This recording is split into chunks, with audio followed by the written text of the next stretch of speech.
Hello friends, आज मैं आपके लिए एक बहुत बड़ी सभ्यता लाई हूँ। सिंधु घाटी की सभ्यता के बारे में आज हम पढ़ेंगे।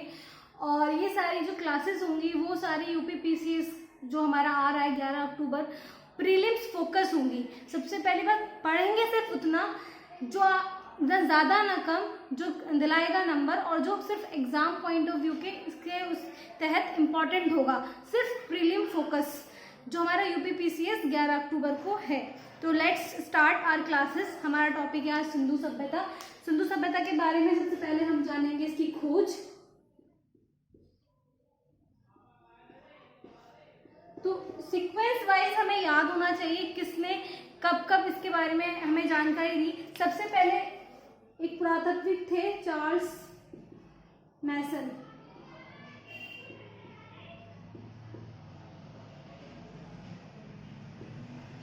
पहला सीरियल वाइज पढ़ेंगे ऐसे कि कोई भी एक ऑब्जेक्टिव न छूटे। सिंधु सभ्यता से कोई भी क्वेश्चन आ जाए वो हमसे ना छूटे।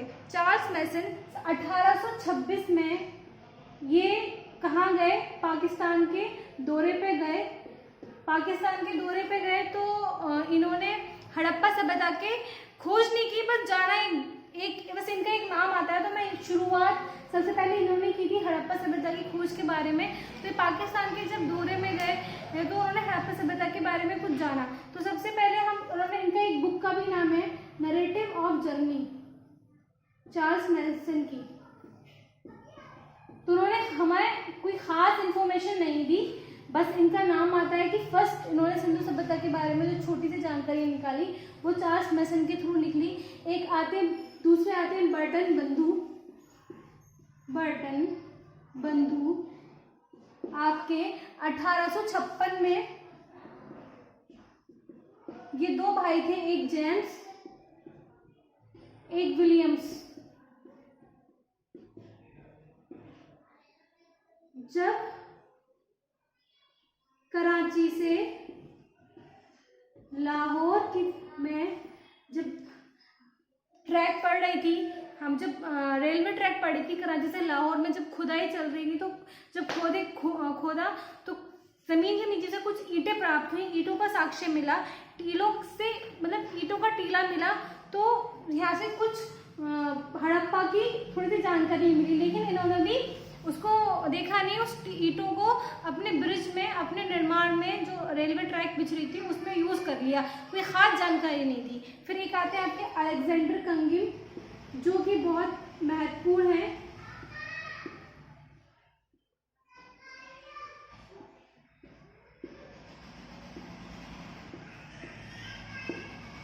अठारह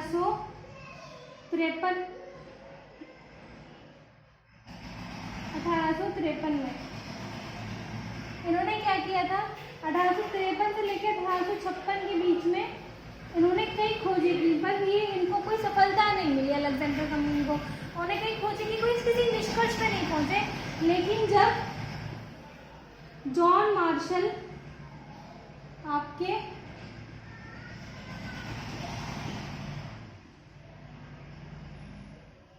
ये कौन थे? ये थे भारत के उस समय के पुरातात्विक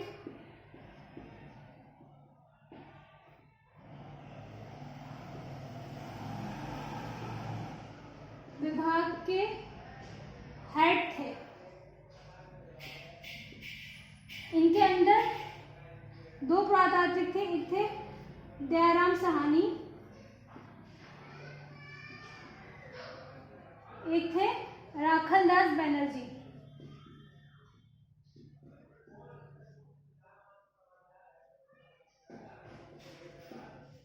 ठीक है, सन डाल लो 1921। दयाराम साहनी ने तो हड़प्पा नगर को की खोज की, हड़प्पा, और उन्होंने मोहनजोदड़ो सन 1921। ये चौथा point exam point of view से बहुत इंपॉर्टेंट है, इसकी डेट हमें याद होनी चाहिए। दयाराम साहनी ने हड़प्पा सभ्यता, राखलदास बनर्जी ने मोहनजोदड़ो। आपका हड़प्पा सभ्यता 1921 में और मोहनजोदड़ो आपका 1922 में। स्क्रीनशॉट ले लीजिए, मैं साइड हो जाती हूँ। ये हमारा खोज का अब हमने जान लिया। बिल्कुल एक एक पॉइंट देखेंगे।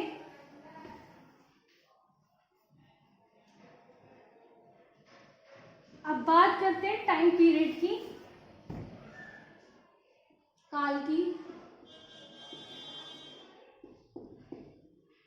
इस काल के बीच में बहुत, इतिहासकार के बीच में बहुत मतभेद रहे कि कौन सा टाइम पीरियड ठीक है, कौन सा टाइम पीरियड ठीक नहीं। किसी ने कुछ बताया, किसी ने कुछ बताया। आज भी हम देखेंगे तो किसी बुक में कुछ लिखा होगा, किसी बुक में कुछ लिखा होगा, लेकिन हम यहाँ रेफरेंस बुक जो है उसको मान के चलेंगे। जैसे जॉन मार्शल ने बताया कि सिंधु सभ्यता का जो काल था वो 3250 बीसी से आपका 2750 बीसी तक था। ठीक है, जॉन मार्शल ने। और अब एक पद्धति आई C14 पद्धति, जिससे क्या करते हैं, जैसे अब इसके बारे में क्या वो पुरानी चीजों को देख के उनकी एज का पता लगा देते हैं। C14 से एक रेडियो कार्बन पद्धति है, नई पद्धति है, तो उससे क्या करते हैं, कितनी भी पुरानी लिखी भी चीज होगी या कुछ भी मुद्रा होगी, उसको देख के उसकी एज का हिसाब लगा लेते हैं। तो C14 जो पद्धति आई उसने माना कि इसका काल 2300 से लेकर 1750 बीसी तक रहा होगा। और इसको जो जिसने माना उनका नाम था DP अग्रवाल। मतलब ये वाली डेट को DP अग्रवाल, ये कई बार पूछ लेते हैं ऑब्जेक्टिव में। ठीक है,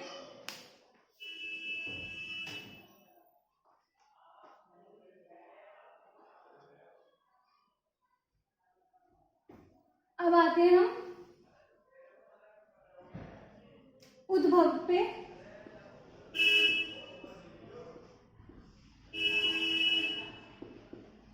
उद्भव क्या था? उद्भव जैसे अब बहुत सारे विदेशी मत आए कि सिंधु सभ्यता आई कैसे।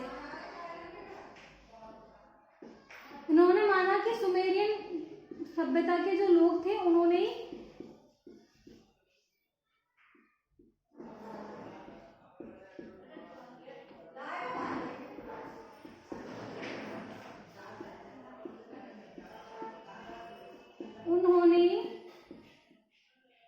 सिंधु सभ्यता को बसाया। तो मान लेते हैं ये सिंधु सभ्यता होगी भारत में।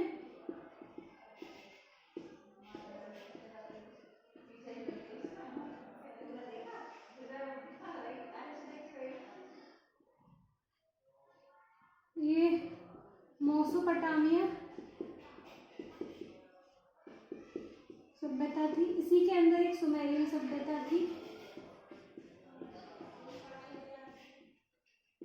उन्होंने माना कि यहाँ के जो रहने वाले लोग थे वो ही यहाँ चले गए और सिंधु सभ्यता को, मतलब सिंधु सभ्यता को विकसित किया। ये इन्होंने सिंधु सभ्यता को विकसित किया। लेकिन जो स्थानीय मत थे, ये तो हो गए विदेशी मत। स्थानीय मत जो थे वो थे कि द्रविड़ लोगों ने ही सिंधु सभ्यता को बसाया। ठीक है, और ये आपके रखलदास बनर्जी ने इसको माना।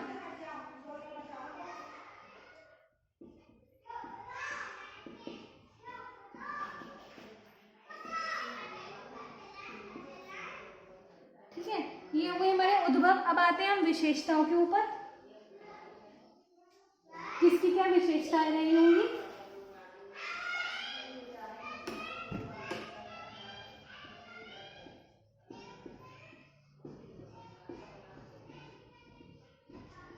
सबसे पहले ये एक नगरीय सभ्यता थी।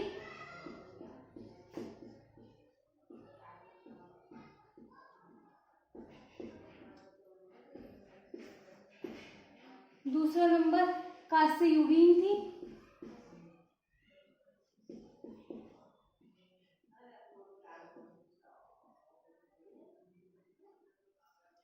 कांस्य युगीन थी और कांस्य जब तांबा और टिन धातु को मिला देते हैं तो एक धातु बनती है, इसको हम कहते हैं कांस्य। ठीक है। नंबर 3 शांति प्रिय थे, कोई भी लड़ाई। नंबर 4 व्यापारिक थे। ठीक है। और आपका आद ऐतिहासिक है, ये है आद ऐतिहासिक। आद ऐतिहासिक के बारे में पूछ लेते हैं। आद ऐतिहासिक क्या होता है? जो 3 तरीके का होता है, प्राग ऐतिहासिक,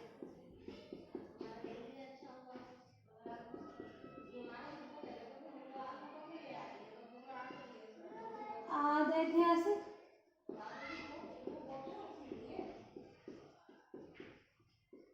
और इतिहास। अब हम प्राग ऐतिहासिक तो वो होता है जिसमें किसी के बारे में, पुरानी चीज़ों के बारे में जानेंगे तो कुछ लिपि होंगी, कुछ होगा, कोई उनकी भाषा होगी, उनके रहने सहने का तरीका होगा, उसके बारे में जानेंगे कि वहाँ के लोगों की क्या सभ्यताएं थी। तो प्राग ऐतिहासिक तो वो होते हैं कि कुछ लिपि मिली ही नहीं, कुछ जानकारी ही नहीं मिली। आद ऐतिहासिक वो होते हैं कि लिपि तो मिली लेकिन हमें पढ़ने का पैटर्न नहीं पता चला कि वो किस पैटर्न में लिखते थे। तो जो हमारी सिंधु सभ्यता आती है वो आद ऐतिहासिक में आती है कि हम अभी भी उनकी लिपि को नहीं पढ़ पाए हैं। तो अगर जिस दिन हम उनको पढ़ लेंगे तो वो इतिहास में आ जाएगा। तो ये आ गया आपका आद ऐतिहासिक। और राजनीतिक, आर्थिक, सांस्कृतिक। अब देखें इनमें से क्वेश्चन किस किस से पूछ रहे, एक इस पे बहुत क्वेश्चन आते हैं, एक इस पे, एक आपका आद ऐतिहासिक और आपका सांस्कृतिक। आते तो सबसे है लेकिन हमें कम समय में वो पढ़ना है कि जो क्वेश्चन आते हैं फिर वो तो हमसे ना छूटे, वो टॉपिक हमसे ना छूटे। मतलब घर आके हम क्वेश्चन देके ये ना बोलें कि अरे यार ये कैसे गलत हो गया। ठीक है। तो और सब एक दूसरा की चित्रात्मक थे।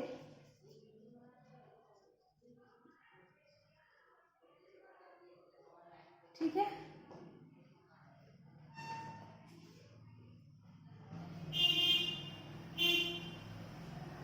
विशेषताओं के बारे में जान लिया। अभी पॉइंट जाने, डिटेल में जानेंगे आगे, पढ़ेंगे बस उतना जो एग्जाम पॉइंट ऑफ व्यू से हमें हेल्प करे, क्योंकि अभी हमारे पास देखा जाएगा एग्जाम टाइम पे हो ही जाएगा तो उस हिसाब से टाइम कम है। तो अभी हम एक रफ सा अपना भारत का मैप बना लेते हैं।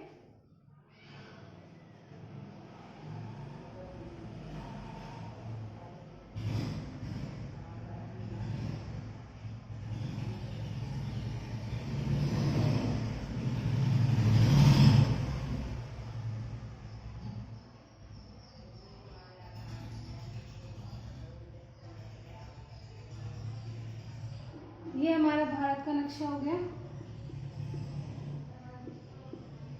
ठीक है। अब हमारे कुछ स्थलों के बारे में जानेंगे है सिंधु सभ्यता के जो है।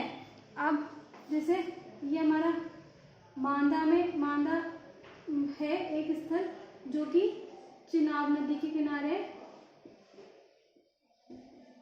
कहाँ पड़ेगा ये? जम्मू एंड कश्मीर में।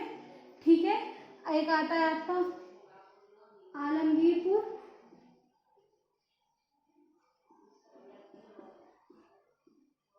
जो पड़ेगा आपका यूपी में हिंडन नदी के किनारे। एक आपका आता है दाइमाबाद, ये पड़ेगा आपका, ये पड़ता है आपका महाराष्ट्र में गोदावरी नदी के किनारे। ठीक है। एक आता है सुत कोगडा, ये पड़ता है आपका बलूचिस्तान में। और पड़ता है ये कौन सी नदी के किनारे पड़ता है? ये पड़ता है आपका दशक नदी के किनारे। अगर हम इनको इनको इनको मिला दें तो एक त्रिभुजाकार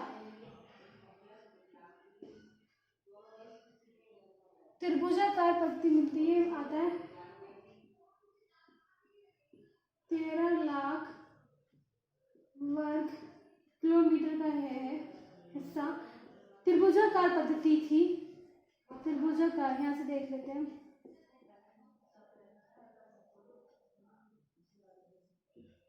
ठीक है, 13 लाख वर्ग किलोमीटर। एनसीईआरटी में 13 लाख ही दिया हुआ है तो हम 13 लाख ही मानेंगे, वरना और बुक्स में 15 लाख के आसपास भी दिया हुआ है।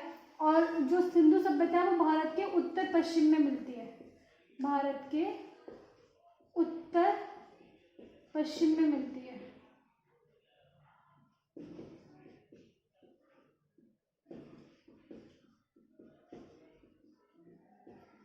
स्क्रीनशॉट ले लीजिए। Okay, done.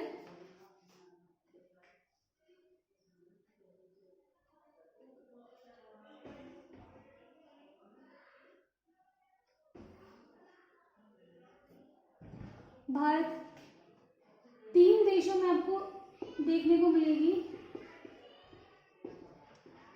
सिंधु सभ्यता। नंबर 1 आपका अफगानिस्तान, नंबर 2 आपका पाकिस्तान, नंबर 3 आपका भारत। पहले जब इसकी खोज हुई थी स्वतंत्र प्राप्ति से पहले, जब हमारा देश आज़ाद नहीं होता तो 40 से 50 स्थल ही खोजे गए थे, लेकिन आज के टाइम में 1500 स्थलों की खोज हो चुकी है, जिसमें कि 900 स्थल भारत में है और 2 ही बस अफगानिस्तान में है, और आपके 500 कुछ पाकिस्तान में बचे हुए, सारे पाकिस्तान में। 900 आपके भारत में बचे हुए, आपके पाकिस्तान में, और 2 अफगानिस्तान में। ठीक है, और जो है भारत में ऐसे तो बहुत स्थल है, लेकिन हम पढ़ेंगे वही मेन में। कुछ दोबारा से यहाँ मुझे मैप ड्रॉ करना पड़ेगा।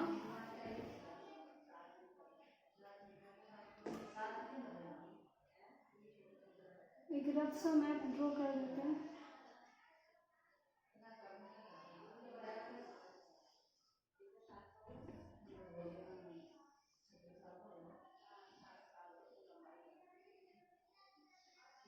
आदत आनी होनी चाहिए कि 2 सेकंड में हम भारत का नक्शा ड्रॉ कर लें। मैं इसमें आपके लिए बहुत हेल्प करेंगे डायग्राम। ठीक है, ये आपका हो गया JK। ठीक है, यहाँ हिमाचल और उत्तराखंड आएगा, इसमें नहीं होते तो वे क्रॉस कर दीजिए आप। जम्मू कश्मीर से लग के आपका आ गया पंजाब, पंजाब से लग के आ गया आपका हरियाणा, हरियाणा से लगा हुआ आपका आ गया UP। ठीक है, और यहाँ से ये आ गया आपका राजस्थान। ठीक है, फिर ये आ गया आपका राजस्थान से लगा हुआ आपका ये गुजरात, और ये नीचे आ गया आपका महाराष्ट्र। ठीक है, अब हमने यहाँ पढ़ा था सबसे पहले भारत के जम्मू और कश्मीर में पाया जाता है एक स्थल मांदा, हम पढ़ चुके हैं मांदा।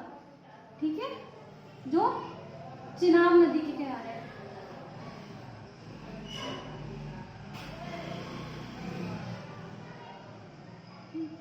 अब पंजाब में ऐसे तो बहुत है, पर हम मेन देखेंगे कि पंजाब में एक पंजाब में रोपर, जो कि आज के टाइम पे जिसको हम कहते हैं रूपनगर, पंजाब में है, तो सतलुज नदी के किनारे होगा पहला। और आपका दूसरा संघोल, ये दो हमें स्थल याद रखना है। पंजाब में ये भी सतलुज नदी के किनारे होगा। ठीक है, हमें स्थल और नदियों के बारे में इसलिए जानकारी होनी चाहिए कि कभी कभी मैचिंग में दे देते हैं और कभी कभी वैसे भी पूछ लेते हैं, डायरेक्ट मैचिंग में भी आता है। ठीक है, और अगर हमें एक आध स्थल नहीं पता होगा तो अगर हमें 2-3 पता होंगे मैचिंग में तो हम एलिमिनेट कर लेंगे ऑप्शन और सही ऑप्शन पे हम पहुंच जाएंगे। अब आपका आता है हरियाणा,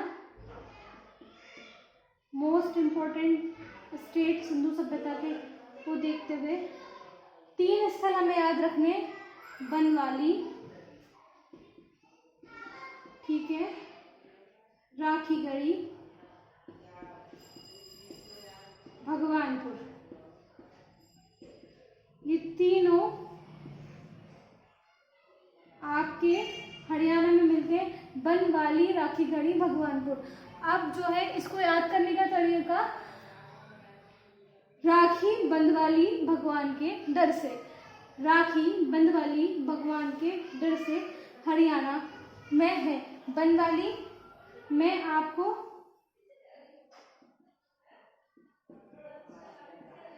मिट्टी के हल्का साक्ष्य मिला है, मिट्टी के हल्का साक्ष्य मिला है। कहाँ से मिला है? बनवाली, जो कि हरियाणा में है। ठीक है, राखीगढ़ी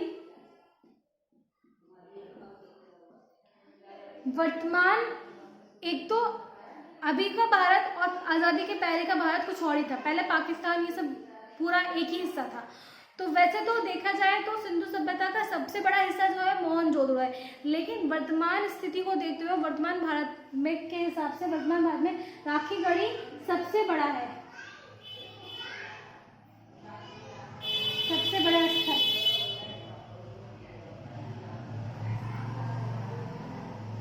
वर्तमान भारत को देखकर, ठीक है।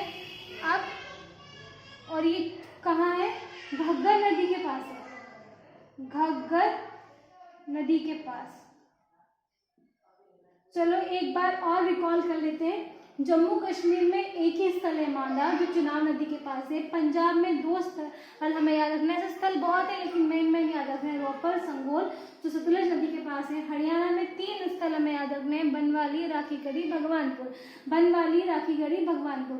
बनवाली में हमें मिट्टी के हल्का साक्ष्य मिला और राखीगढ़ी में हमें हमारा सबसे बड़ा स्थल है आपको वर्तमान स्थिति को देख के और आपके घग्गर में है। ठीक है, ये क्वेश्चन बनवाली वाला पूछा जाता है कई स्टेट में, बीपीएससी में, यूपीपीसीएस में कई बार पूछा गया है कि मिट्टी के हल्के साक्ष्य कहाँ मिले हैं, तो बनवाली में मिले हैं। ठीक है, अब मुझे ये रफ करना पड़ेगा, आप नोट कर लीजिए, स्क्रीनशॉट ले लीजिए।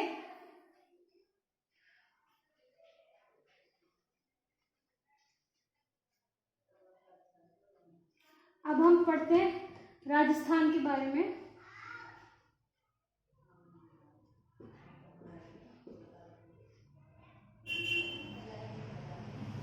ठीक है, पहला आता है कालीबंगा,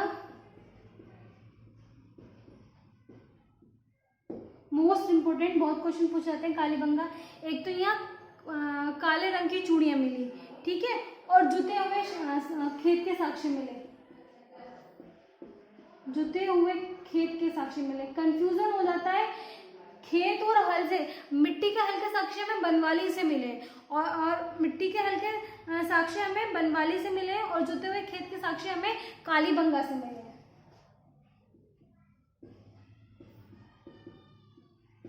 ठीक है, और काली चूड़ियां मिली।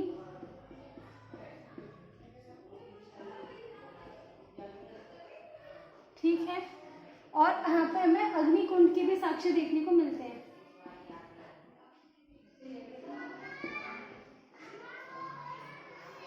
और इसकी खोज की थी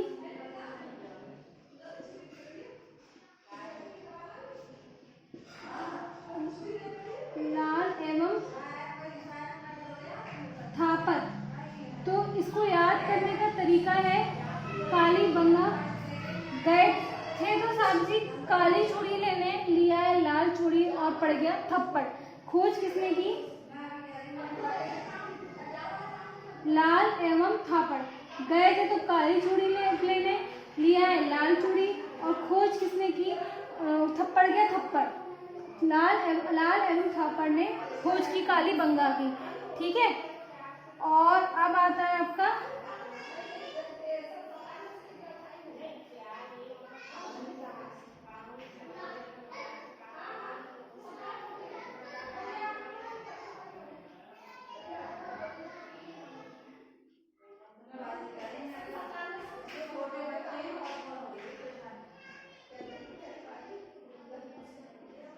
गुजरात। स्वतंत्रता प्राप्ति के बाद सबसे ज्यादा साक्ष्य हमें गुजरात में मिले सिंधु घाटी सभ्यता के, और सबसे बड़ा साक्ष्य हमारा कहाँ था? सबसे बड़ा साक्ष्य जो है हमारा वो वर्तमान की स्थिति राखी गढ़ी है, और सबसे ज्यादा कहाँ मिले हैं? ये गुजरात में। सबसे पहले देखते हैं बहुत मोस्ट इम्पोर्टेंट स्थल लोथल, जो कि बंदरगाह भी है, ठीक है, पतन भी है, और सिंधु घाटी की सभ्यता का पतन भी यही हुआ था, और इसकी बंदरगाह भी है, और यहाँ पे चावल के प्रमाण मिले।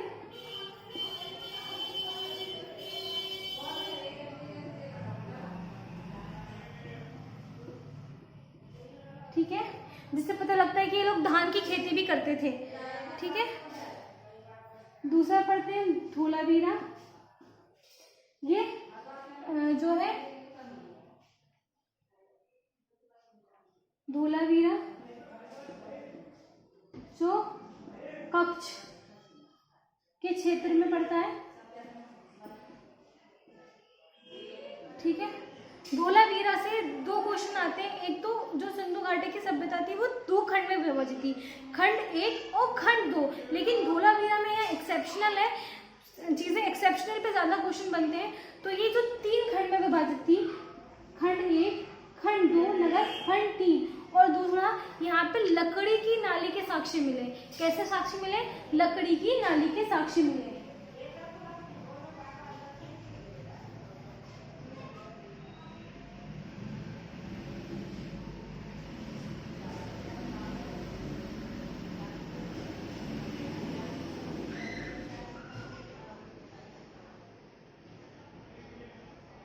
लकड़ी की नाली के साक्ष्य मिले हैं। ठीक है, तो ये क्वेश्चन बहुत पूछा जाता है। एक आता है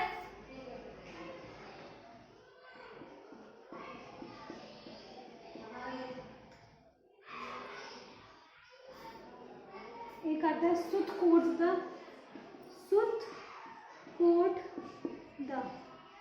यहाँ से घोड़े की अस्थियों के साक्ष्य मिले, अस्थि के साक्ष्य मिले हैं सुतकोट से। ठीक है,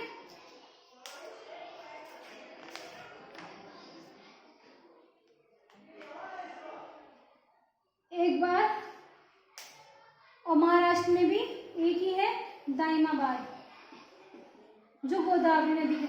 जम्मू कश्मीर में एक हो गया मांदा, ठीक है, जो चिनाब नदी के है। पंजाब में हम है तो कई सारे, लेकिन सबसे उत्तरी भी पूछ लेते हैं और दक्षिणी भी। सबसे उत्तरी जो है मांदा है, और सबसे दक्षिणी दाइमाबाद महाराष्ट्र में अहमदनगर में, जो पड़ता है गोदावरी नदी के तट पर।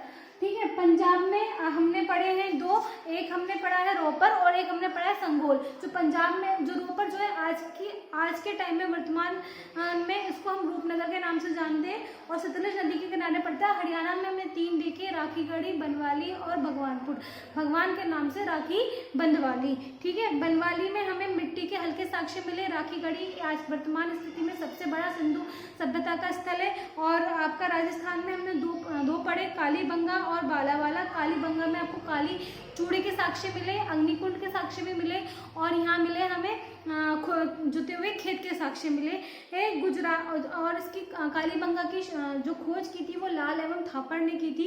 गुजरात में स्वतंत्र अब आ जाते हैं अपना नेक्स्ट स्टेट गुजरात, 1 by 1 बन कर रहे हैं। गुजरात में हमने देखा तो हमें गुजरात में हमें इम्पॉर्टेंट एक लोथल, लोथल जो पतन भी कहते हैं, और आपका यहाँ पे बंदरगाह भी है।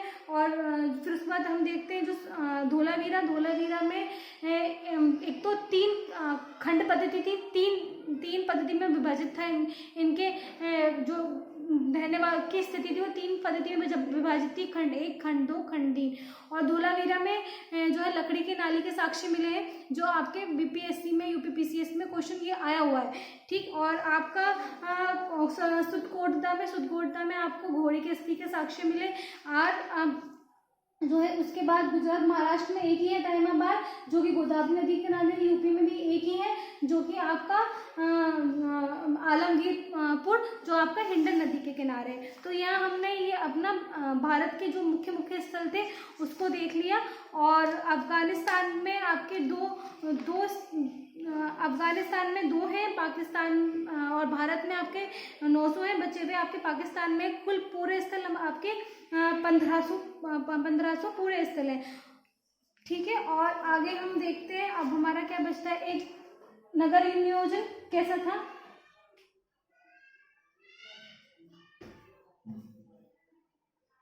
विशेषताएं एक बार देख लेते हैं, किस हिसाब से ये लोग रहते थे।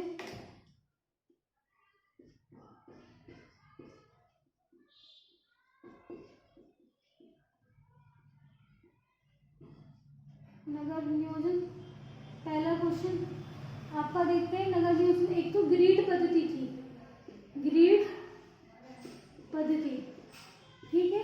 ग्रिड पद्धति क्या होती है,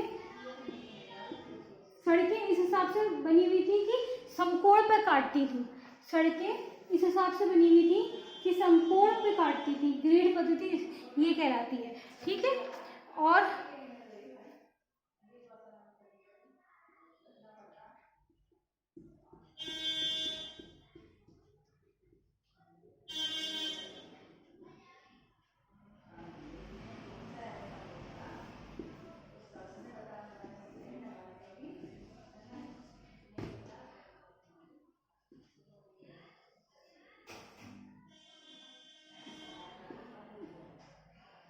ग्रिड पर, और घर कैसे बने हुए थे, ये घर बने हुए थे, ठीक है। एक तो ग्रिड पद्धति के बारे में पूछ लेते हैं कैसी थी। और 2 भागों में विभाजित था, एक निम्न वर्ग और एक उच्च वर्ग।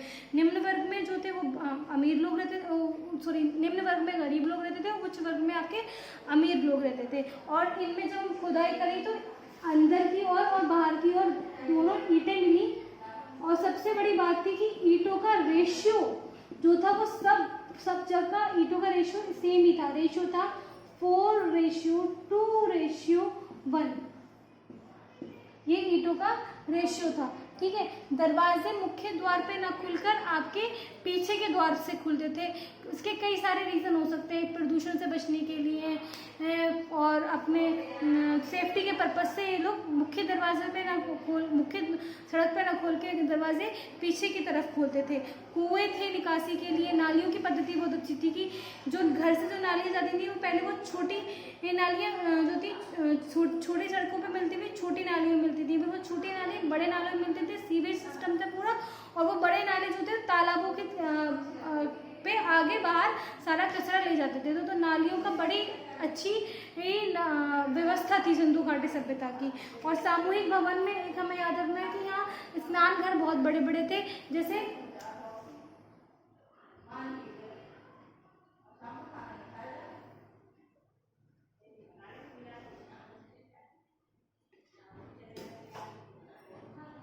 कैसे थे सामूहिक भवन,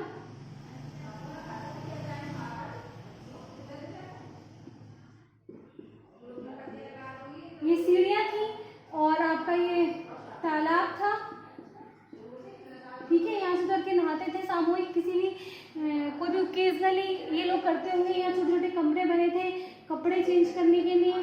तो सामूहिक भवन में एक स्नान घर की व्यवस्था बहुत अच्छी थी। और विशाल अन्नागार थे, मतलब आटे को अन्न को स्टोर करके रखते थे और उसको फिर उसका व्यापार करते थे। तो सिंधु घाटी सभ्यता के हमने मेन पॉइंट हेडिंग देके अपने प्रीलिम्स पॉइंट ऑफ व्यू की रिगार्डिंग। अब हम क्या करेंगे, हम वैदिक सभ्यता पढ़ेंगे, फिर सिंधु घाटी सभ्यता और वैदिक सभ्यता के दोनों के ऑब्जेक्टिव जो भी हमारे स्टेट पीसीएस में आए हुए उनको एक सेशन कर लेंगे तो यहाँ हमारी 2 सभ्यताएं कंप्लीट हो जाएंगी। तो बस आज के लिए इतना ही। अगर आपको ये कोशिश पसंद आई है, अच्छा लगा है मेरा कंटेंट, तो लाइक करिए, शेयर करिए, सब्सक्राइब करिए, पढ़ते रहिए, मुस्कुराते रहिए। बस जय Hind, thank you so much.